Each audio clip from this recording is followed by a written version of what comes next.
हो गया बौद्ध धर्म। देखिए बौद्ध धर्म में एक ऐसा चीज है जिसमें न किसी का अवतार लिया गया है, न ही इनके बाद कोई रूप आए हैं। बौद्ध धर्म की शुरुआत किसने किए थे? महात्मा बुद्ध। अब इनकी कुछ हम लोग कैसे देखते हैं, पहले पारिवारिक जीवन देख लेते हैं। तो महात्मा बुद्ध का जन्म कहाँ हुआ भैया? नेपाल में। नेपाल के किस जगह पे? लुम्बिनी में हुआ। इनके पिता का नाम शुद्धोधन। क्या था? शुद्धोधन। माता का नाम? माता महामाया। माता का नाम महामाया। माता जब जब महात्मा बुद्ध जन्म नहीं लिए थे ना, तो महामाया इनकी माता थी, असली माता इनकी महामाया थी। लेकिन वो एक हफ्ते, जन्म के एक सप्ताह में ही उनकी क्या हो गई थी? मृत्यु हो गई थी। तो जब ये पेट में थे ना, तो ज्योतिषी ने बता दिया था कि जो आपका बेटा होगा ना, ये बहुत क्रांतिकारी होने वाला है। बहुत मतलब क्या होगा? क्रांतिकारी होगा। तो पहले के ज्योतिष वगैरह एकदम जबरदस्त थे। तो शुद्धोधन की जो साली जी थी गौतमी, कौन थी? गौतमी। प्रजापति गौतमी। तो महामाया ने जब किसको जन्म दिया? सिद्धार्थ को। किसे? सिद्धार्थ। महात्मा बुद्ध के बचपन का नाम क्या था? सिद्धार्थ। महामाया ने जब सिद्धार्थ को जन्म दिया, तो पहले भी देखिएगा ना, लेबर पेन से बहुत महिलाओं की मृत्यु हो जाती। तो जन्म के एक सप्ताह में ही किनकी मृत्यु हो गई? महामाया की। तो इनका पालन पोषण किसने किया था? गौतमी। तो ये क्या थी? उनकी मौसी। लेकिन मौसी से ये इन्होंने क्या कर लिया था? विवाह कर लिया। ये अभी भी परंपरा देखने को मिलती। तो ये इनकी सौतेली माँ कह लीजिए या इनकी मौसी, क्या नाम था उनका? प्रजापति गौतमी। प्रजापति गौतमी। इनका कुल पूछेगा। कुल, यहाँ कुल का नाम क्या हो गया? शाक्य कुल। शाक्य कुल होने के वजह से ही इन्हें शाक्य मुनि कहा जाता है। शाक्य मुनि किसे कहा जाता है? सिद्धार्थ को। इन्हें क्या कहा है? सिद्धार्थ।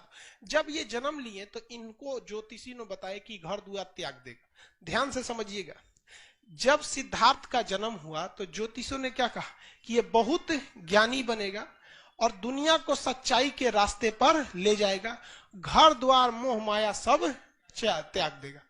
तब राजा परेशान हो गए कि एक गोली का भाग दुगा हो जाएगा, घर द्वार छोड़ देगा। तब तो पूछा गया उनसे कि इसका कोई उपाय बताइए। तो कहा कि सबसे सिंपल उपाय, अगर किसी का विकास रोकना है तो ब्याह करा दिए। सिंपल लॉजिक समझिए। बहुत ज्ञानी होगा, दुनिया को सच्चाई के रास्ते पर ले जाएगा, मोह माया सब त्याग देगा। इसका उपाय जो ये सब ना करे, ब्याह करा दे। समझ रहे हैं क्या लॉजिक है? तो इनका क्या हो गया? विवाह हो गया। और 16 साल की एक बहुत ही सुंदर कन्या से इनका विवाह हुआ, जिसका नाम क्या था? यशोधरा। तो देखिए इनकी शादी किससे हुई? यशोदा। शादी विवाह बहुत ठीक ठाक से हुआ, सब कुछ सही चल रहा था। पत्नी में पूरा अजुराइल रहते थे। वो डेली सवेरे मेकअप करके बैठ जाती थी। पूरे ये खा लो, वो कर लो, ई कर लो, कबो मेहंदी लगाओ, कबो काजल लगाओ, कबो टकला हो, कबो चोटी करो, कुछ कुछ करते रहो। दुनिया मतलब उनको फुल टू यही पता था, बताया भी गया था कि भाई बहुत बड़े क्या होंगे? ज्ञानी हो जाएंगे। क्या होंगे? ज्ञानी। इनको आप ही का काम है कि इनको कंट्रोल करके रखना है। लेकिन महात्मा बुद्ध को ना, अब इनको ज्योतिषियों ने बताया था कि भाई क्या करना है, इनको तो छोड़ के जाएंगे। लेकिन इनके मन में एक वैराग्य उत्पन्न होता था कि ये सब बहुत गलत चीज है। तो इन्होंने कहा कि हम महल के बाहर जाएंगे। तो राजाओं का पहले महल होता था बहुत बड़ा। लाल किला देखिए ना, दिल्ली में जाके लाल किला, उस जगह गांव बस जाएगा उसमें, लाल किला में। तो राजा महाराजा उसी में रहते थे सब। तो इनको कहा गया, इन्होंने कहा सिद्धार्थ ने कि हम महल के बाहर जाएंगे। तो ज्योतिष ने कहा कि ले हो गिल कांड, ये जाएगा महल के बाहर, सारी सच्चाई देख लेगा, हो जाएगा चौपट। तो उन्होंने क्या कहा, यहाँ पर ये राजा जो थे, इनके पिता का नाम क्या था? शुद्धोधन। इन्होंने पूरे महल में रास्ता डिसाइड होता है। आज भी मुख्यमंत्री निकलते हैं तो रास्ता डिसाइड होता है किस रास्ते से जाएंगे। देखेंगे सड़क खाली करा दिया जाता है, कोई नहीं निकलेगा, सड़क खाली, कोई जाम नहीं लगेगा, सफाई करो, चूना उना छिड़को, मुख्यमंत्री जाने वाले हैं। अब मुख्यमंत्री उधर से जाते हैं, कहते हैं मेरे राज्य में कितना विकास हुआ है, न जाम लगता है, न नालियां खुली हैं, चारों ओर चूना छिड़का। एक दिन आइए ना बिना बताए, बस वही हो गया। पूरा चूना उना छिड़का दिया गया और पूरा पुलिस उलिस लगा दी गई। आइए एकदम तैयारी से गए थे महात्मा बुद्ध। लेकिन संजोग अजब होता है कि वही में एगो बूढ़ा आदमी चला है, बीमार था, वृद्ध व्यक्ति, बीमार मतलब बूढ़ा था, तो बूढ़ा था, तो उन्होंने महात्मा बुद्ध ने पूछा अपने सारथी से, इनके घोड़ा का जो नाम था, नाम क्या था? कंतक। घोड़े का नाम कंतक, चेटक उनका था, और इनके सारथी का नाम था चन्ना। सारथी मतलब समझते हैं, जो घोड़ा को लेके हाँकता है, चल चल चल, तो सारथी का नाम क्या था? चन्ना। क्या नाम था? चन्ना। चन्ना, सारथी का नाम चन्ना। तो सारथी चन्ना से पूछे कि ये वो आदमी ऐसे झुक के काहे चल रहा है? तो कहा कि महाराज बुढ़ा गया है वो। कहा बुढ़ा गया, एकदम झड़ गया है रे, एकदम लुजुर पुजुर हो गया है, झड़ गया है। कहा कि महाराज सब आदमी झड़ जाएगा, ऐसे ही आप भी बुढ़ा जाइएगा। कहा हम बुढ़ा जाएंगे तो इतना उठपटांग लगेंगे? तो कहा हाँ। कहेंगे भाई सबको जाना है यहाँ से। तो उनको दिमाग में खटक गया कि भाई गड़बड़ है, तो हमारे बाबूजी हमसे छुपा के रखे थे। तब तक आगे गए तो एगो बीमार आदमी मिल गया। तो कहा ये क्या हो गया है? तो कहा कि अब एकदम ये जाने वाला है, मतलब ये बीमार है, अब ये क्या है, इस दुनिया से जाने वाला है, ये अब चल नहीं पाता है। तो चन्ना कहा कि हमारा और आपका सबका यही दुर्दशा होने वाला है लास्ट में। तब तक और आगे चल गए तो कोनो को अर्थी उठ रहा था। कहा कि वो लेटा का है वो पे? कहा कि लेटा नहीं है वो, आपको लेटा लग रहा है, चल गया है वो। तो चल गया वहां पे। तो उन्होंने कहा कि सबको मरना है, सबको मरना है, आप भी जाएंगे, इस उद्धोधन भी जाएंगे, और आपकी जो महामाया थी ना वो चल गई, और ये भी जाएगी। तब बेचारा एकदम टेंशन में आ गया। एगो साधु को देखा, तो साधु से पूछा कि ई काहे बैठल है होगा? साधु योग के मुद्रा में बैठे थे, कोई मतलब नहीं, कपड़ा उपड़ा, साधु लोग का वेशभूषा कैसा रहता है वैसे। तो उन्होंने क्या कहा कि ई काहे ऐसा बैठल है? कहा कि ये भगवान के में मतलब भगवान की आराधना में विलीन है। तो कुछ पूछे महात्मा बुद्ध ने चन्ना से, कौन भगवान? जिसके पास वो लेटा वाला आदमी गया था, मतलब पूरे मर गया था, तो बताया ना चन्ना कि वो भगवान के पास जा रहा है। कहते मतलब वो भगवान के पास जा रहा है, उससे कनेक्शन लगा के बैठल है। तो उन्होंने कभी इस चीज को देखा नहीं था, तो इन चार चीजों को देखा तो उनके मन में वैराग्य आ गया, और घर आए तो टेंशन में आए, और यशोधरा से कहे कि देखना इस सब में कुछ ना रखल है दुनिया में। तो ये तो दिमागे ठनक गया, जोन बवाल के लिए हमको लाया गया था, बवाल आ गया इनके। तब तक पता चला कि यशोधरा गर्भवती। अब ये टेंशन में थे कि हमको घर द्वार छोड़ना है, और उधर से गर्भवती लड़का होने वाला था। इनको एकदम टेंशन था कि हम घर द्वार छोड़ देंगे, भाई जब बूढ़ा होना ही है, बीमार पड़ना ही है, राजा रहे चाहे फकीर रहे, बीमार पड़बे करेगा, गरीब होगा ही, मरबे करेगा, तो क्या जरूरत है झमेला करने का। तब तक वहां पे लड़का हुआ महात्मा बुद्ध का, तो नौकरानी सब पहले खुशखबरी लेके आती थी, जो पहले लाता था ना उसको कुछ गिफ्ट मिलता था, राजा वजा दे देता था सब। तो लेके आए तुरंत, महाराज की जय हो, यशोधरा को पुत्र हुआ है, तो बेटा हुआ है। तो बेटा का खुशी भारत में कुछ ज्यादा रहता है। समाज है, पुरुष समाज है, समझ में गया कि नहीं? बेटी का अभी भी मतलब, अब तो शहरों में थोड़ा सा कम है, लेकिन गांव में अभी भी मान के चलिए, अगर किसी को एगो बेटा नहीं है ना, तो एगो बेटा के इंतजार में 9 गो बेटी पैदा कर सकता है। वो फुल स्टॉप तभी मारेगा जब एगो उधर बेटा लग जाए, नहीं तो कॉमा दे के आगे बढ़ते रहेंगे।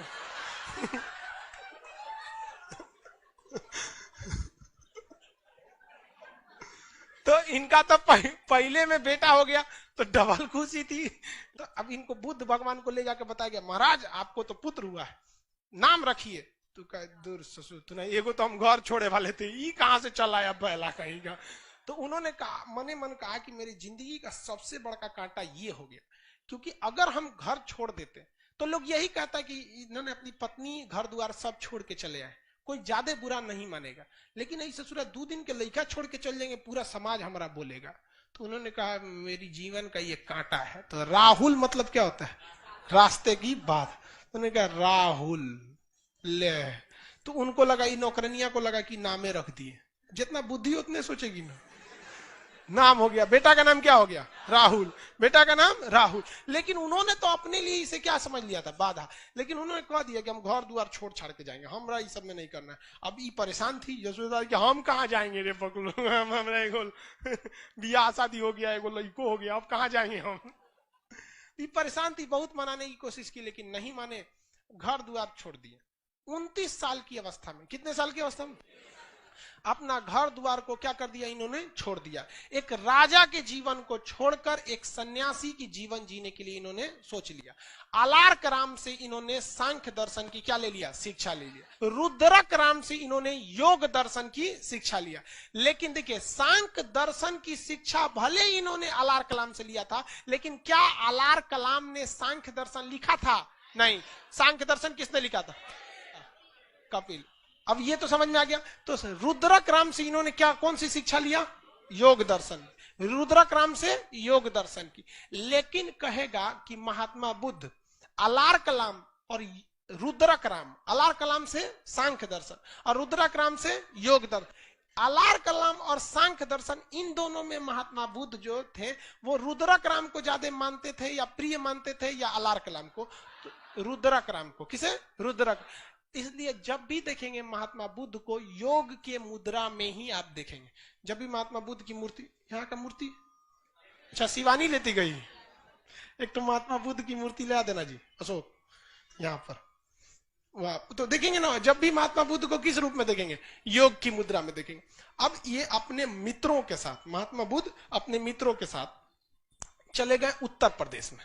कहां पर? उत्तर प्रदेश में। उत्तर प्रदेश यूपी में एक जगह है सारनाथ। क्या नाम है? सारनाथ। सारनाथ में एक जंगल है जिसका नाम मृगदाब वन। कौन सा वन? मृगदाब। इस मृगदाब वन में वो अपने 5-6 मित्रों के साथ बैठ के और क्या करने लगे? तपस्या करने लगे। योग दर्शन तो रुद्रक राम से सीख ही लिए थे। योग की मुद्रा में बैठ के कठोर तपस्या करने लगे कि हमें सच्चाई क्या है, गलत क्या है, इस सब का क्या मिल सके, ज्ञान मिल सके। तो ये सारी चीजों का ज्ञान मिलने के लिए इन्होंने कहां पे चले गए? सारनाथ। तो सारनाथ में बैठ के इन्होंने काफी सारे क्या किया था? तपस्या किया। लेकिन उस तपस्या से कोई खास फायदा नहीं मिला। कई साल बीत गए सब तपस्या के, कुछ मिल ही नहीं रहा था। तो अचानक उनको एक महिला दिखी। उस जंगल में क्या मिली? महिला। तो सारे लोग ध्यान लगाए थे। महात्मा बुद्ध ऐसे महिला को देखे, अरे हंसता क्या लिए, समझा रहे हैं तो समझो ना। पहले धार्मिक मामले में मजाक मत क्या करो, कबो भी किसी पे कुछ भी हो जाता है। इसलिए तो उन्होंने देखा ये महिला क्या करने आई है, तो देखा कि बाकी सब दोस्त ध्यान लगाए हैं, सब तुम लोग ध्यान लगाओ। महिला से पूछे क्या बात है, तो उन्होंने बताया था कि वीणा, जो वीणा बजाया जाता है, इसको इतना ना हुमच के खींच दीजिए कि टूटिए जाए वीणा, तो ये भी गलत है। और आराम से वीणा को रगड़ेंगे तो संगीत ही नहीं निकलेगी। मतलब वीणा को रगड़ने के लिए क्या होनी चाहिए? एक लय होना चाहिए। इतनी कठोर तपस्या करेंगे तो भगवानों डरा जाएगा कि कब्जा करने आ रहा है कि तपस्या करने आ रहा है। तो उन्होंने, उनको दिमाग आया कि भाई हमको इस तरह से तपस्या नहीं करना है। तो यूपी में पूरा का पूरा फाउंडेशन कोर्स किए 6 साल तक। मतलब बात समझिए, सारनाथ में ज्ञान मिल ही नहीं रहा था। तो वो कहाँ आए? बोध गया। कहाँ आए? बोध गया। बात समझिए, हम आपको पढ़ाने के लिए कर रहे हैं। यहां आए बोध गया में। अब बोध गया किस नदी के किनारे है? फाल्गु नदी। इसका एक और नाम बता सकते हैं? निरंजना नदी। फाल्गु या निरंजना नदी के तट पर बैठकर, फाल्गु या निरंजना नदी के तट पर बैठकर वहां एक विशाल पीपल वृक्ष के नीचे बैठे। पीपल वृक्ष वगैरह जो था वो थोड़ा सा सांस, हवा वगैरह भी क्या देता है? शुद्ध देता है। दूसरा छाया वगैरह मिल जाती है। उसी के नीचे बैठकर तपस्या करने लगे। सामने कौन सी नदी है? फाल्गु नदी। और तपस्या कर रहे हैं। और एक वैशाख पूर्णिमा का दिन आया, और वैशाख पूर्णिमा के दिन महात्मा बुद्ध को क्या मिल गया? ज्ञान की प्राप्ति आ गई। ऐसा कहा जाता है कि जब उन्हें ज्ञान की प्राप्ति हुई तो उनके शरीर से मतलब प्रकाश निकलने लगा, शरीर सुगंधित हो उठा। इससे उनको ज्ञान की प्राप्ति हो गई। अब वो सच क्या है, गलत क्या है, इस सब में एकदम पूरी तरह से पारंगत हो गए। महात्मा बुद्ध के साथ जो कुछ घटना हुआ है वो सब का सब वैशाख पूर्णिमा के दिन हुआ है। चाहे वो जन्म हो, चाहे वो मृत्यु हो, चाहे वो ज्ञान की प्राप्ति हो।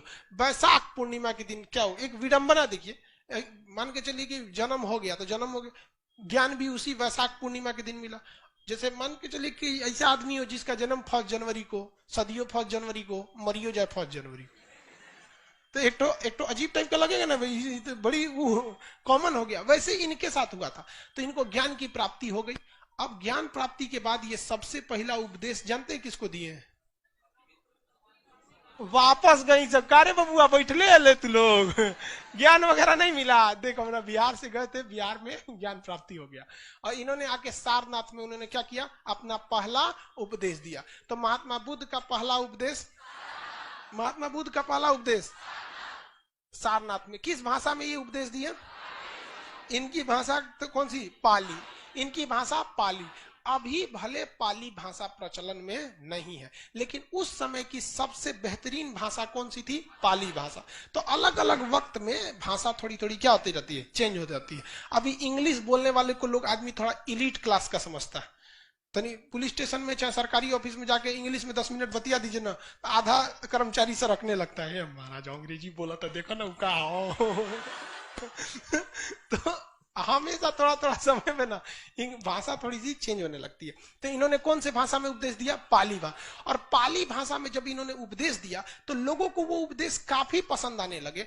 इसी बीच इनको बुलाया गया, यूपी का ही एक जगह है श्रावस्ती। क्या नाम है? श्रावस्ती। श्रावस्ती उत्तर प्रदेश का ही, नेपाल से सट के है जगह श्रावस्ती। श्रावस्ती में महात्मा बुद्ध ने अपना सबसे ज्यादा समय व्यतीत किया। बरसात के समय ये कहां चले जाते थे? श्रावस्ती में। और श्रावस्ती में जब ये उपदेश देने गए तो वहां एगो भयंकर डाकू रहता था, उंगली माल डाकू, काट के उंगलिया का माला पहन लेता था। घेर लिया महात्मा बुद्ध को। महात्मा बुद्ध को क्या कर लिया? घेर लिया। कहा कि आप तो तरो काट देंगे। तो महात्मा बुद्ध कहे काट दो। कहा कि ये अजबे आदमी है, करे काट दो, डराइए नहीं रहे। तो कुछ भी बोलते रहे महात्मा बुद्ध। महात्मा बुद्ध ने कहे कि महात्मा बुद्ध से उंगली माल ने क्या कहा कि तुमको डर नहीं लग रहा है? तो महात्मा बुद्ध ने कहा डर हमको नहीं लगता है, डरे तो तुम हो। कहे कि एकरा देखो अलगे लेवल का है, कटाने के लिए सामने रेडी पड़ल है, करा डर तो उन्होंने कहा कि कैसे? उंगली माल ने कहा कि कैसे हमको डर लगता है?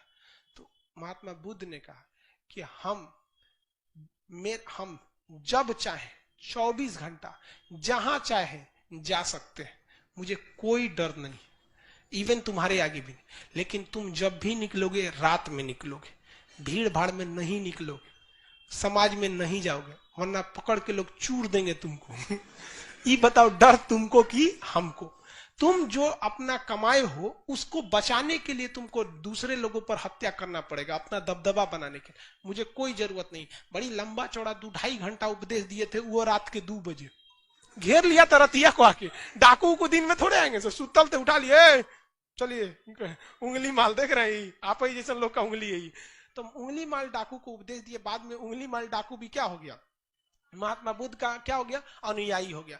महात्मा बुद्ध अपने सबसे उनका कहना था कि हम जो कहते हैं इस पर कोई भी विश्वास न करो, बल्कि इसे तुम अपनी तर्क की कसौटी पर, तर्क मतलब होता है अपनी खुद की बुद्धि पर, तर्क की कसौटी पर देखो क्या ये सही है या नहीं है, मतलब खुद से सोच के देखो।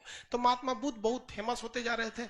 उसी बीच वो दान उन लेने के लिए जहां तहां बैठे रहते थे। भाई भिक्षा, इनका मुख्य कहना था कि ज्यादा कमाओ मा के मत रखो, भिक्षा वगैरह लेके क्या करते हो रख लो, अपना भिक्षा जितनी है अपनी भिक्षा से ही अपना जीवन यापन करो। तो जाते थे तो बहुत लोग उनको उपहार देते रहते थे। एक दिन एक गांव में गए तो एक बुढ़िया उनको उपहार दी, और वो जानते कौन उपहार दी? जूठा आम। मतलब बताइए, उतना बड़ा भगवान को आप उपहार दे रहे हैं तो कम से कम एगो सल्लग दे दीजिए ना, खड़ा। सल्लग नहीं समझता है, गोटे कंप्लीट मैंगो 1 पीस, सीबीएसई वाला है। तो कम से कम ये काम देना चाहिए, आधा आम दे रही वो जूठा। और जब सारा हो गया तो महात्मा बुद्ध से पूछा गया कि आपको सबसे ज्यादा कौन सा उपहार पसंद आया है? तो महात्मा बुद्ध ने कहा था कि जूठा का आम हुआ। तो लोग जो सोना चांदी दिए थे वो कहने लगे कि अब सठिया गई लोग, उनके जूठे आम पसंद है। तो उन्होंने क्या कहा था कि जो आम जो बुढ़िया ने दिया है इसने अपना सब कुछ दे दिया, इसके पास कुछ नहीं है, और जो तुम लोगों ने दिया है वो अपनी टोटल संपत्ति में से कुछ दे दिया है यहाँ पर। और हम लोग को विचारधारा देखिए, हम लोग अपने टोटल संपत्ति का जितनी संपत्ति रहती है, मान के चलिए जिसके पास 100% संपत्ति है, इसका वो भगवान को कितना देता है पता है? 0.0001% भी नहीं देता है। देखते हैं 0.01% भी नहीं देता है, 200-500 चढ़ा देता है और सोचता है कि भगवान हमको वीडियो कॉलिंग पे हमारी समस्या सॉल्व करे। अरे सोचा कहीं का, इतनी सा में तो भगवान को ब्लैकमेल कर रहा है। तो इन्होंने कहा था महात्मा बुद्ध ने कि इसने अपना सब कुछ क्या दिया, हमको समर्पित कर दिया। आनंद इनका सबसे प्रिय शिष्य था। इनका सबसे प्रिय शिष्य क्या था? आनंद नाम था इनके सबसे प्रिय शिष्य का नाम। आनंद बहुत प्रिय शिष्य थे। एक इनको ना एक बहुत बदमाश लड़का था, गाली उली देता था महात्मा बुद्ध को। तो एक दिन महात्मा बुद्ध के स्टेज पे बुलवाए, गिरे इधर आओ, गरिया रहा है तुम हमको? कहा हाँ। तो यहाँ बगल में खड़ा करा, कहे तू गरियाओ। 1 घंटा गरियाया महात्मा, और गरियाओ 2 घंटा। वो थक गया गरिया के, कहा कि अब गाली खत्म हो गया, थक गए। तो महात्मा बुद्ध ने कहा कि देखो, मान के चलो कि हमने अपना कोई सामान तुमको दिया और तुम मेरे सामान को लेने से अगर इनकार कर देते हो तो वो सामान किसका होगा? तो उसने कहा कि सामान आपका था, हम नहीं लेंगे तो आपका हो जाएगा वापस। तो कहा ठीक है, जो तुम्हारी गालियां हैं ना हम नहीं ले रहे हैं। ये गाली किसकी हो जाएगी? कहा कि गुरुजी तो सब हमार हो जीतो। तो महात्मा बुद्ध का बहुत बड़ा क्या हो गया? चेला हो गया। लेकिन ये आनंद महात्मा बुद्ध से कहता था कि महाराज खाली आप ऐसे साधुओं को लेके घूमते हैं, महिलाओं को भी शामिल कीजिए। बदमाशी बहुत करता था। अरे भाई देखिए, आप इस चीज को ना अन्यथा में नहीं लेंगे।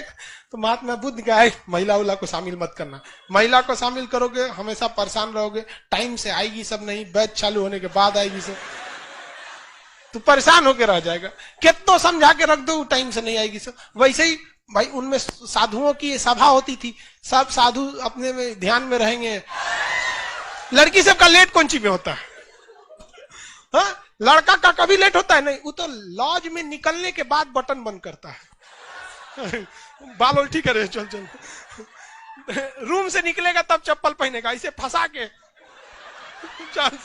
चल दिया। वो सब ना, अरे बाप रे बाप, क्लास भाड़ में जाए, क्लास जरूरी थोड़े, कबो हो सकता है। तो महात्मा बुद्ध शुरुआत में महिलाओं को बौद्ध धर्म में समाने के लिए तैयार नहीं थे, लेकिन ये बार बार कहता था, आनंद महाराज जरूरी है, समझ नहीं रहे हैं आप। तो महात्मा बुद्ध ने कहा ठीक है चलो, अब महिलाओं को भी बौद्ध धर्म में शामिल कर लिए। महिला लोग चाहे वो लाइव में है चाहे यहाँ है, ये बात जरा ध्यान से समझिए, हम नहीं कह रहे, महात्मा बुद्ध कह रहे हैं। जब महिलाओं को उन्होंने प्रवेश करने की अनुमति दिया तो उन्होंने कहा कि अब बौद्ध धर्म ज्यादा दिन नहीं चल पाएगा। ये हमारा कथन नहीं है, ये महात्मा बुद्ध का कथन है कि अब बौद्ध धर्म ज्यादा दिन नहीं चल पाए। आप इसको गौर से देखिएगा, एक महिला जो रहेगी ना, उसका झगड़ा जानते किससे होगा? अपनी सास से, कभी ससुर से नहीं होगा, क्योंकि उस ससुर उसको टॉर्चर नहीं करने वाला है कोनो बात में। सास जो रहेगी बेचारी 11 बजे सूत के सोई है, काम वाम करके पतो ओके 4 बजे कोच के उठा देगी, बबनी उठ चाय बना। अरे बेचारी 4 बजे का करने के लिए खखुआई लगेगी तो मैं झाड़ देगी, बुढ़िया कहेगी। उसका झगड़ा हो जाएगा अपनी मतलब देवरानी से होगा, देवर से नहीं, जेठानी से होगा, भसुर से नहीं। देखना बराबरी बराबर। तो महात्मा बुद्ध ने क्या कहा कि अब बौद्ध धर्म ज्यादा दिन चलने वाला नहीं है। तो ये महात्मा बुद्ध के कथन थे, और आगे जाके ऐसा हुआ भी, ज्यादा दिन बौद्ध धर्म नहीं चला। लेकिन अब क्वेश्चन में हिसाब से रखेंगे, पहली महिला कौन थी? प्रजापति गौतमी। बौद्ध धर्म में शामिल होने वाली पहली महिला प्रजापति गौतमी। दूसरी महिला हाजीपुर जो जगह है वहां, वैशाली, हाजीपुर मतलब समझ रहे हैं ना, वैशाली, वैशाली की एक डांसर थी आम्रपाली। हाँ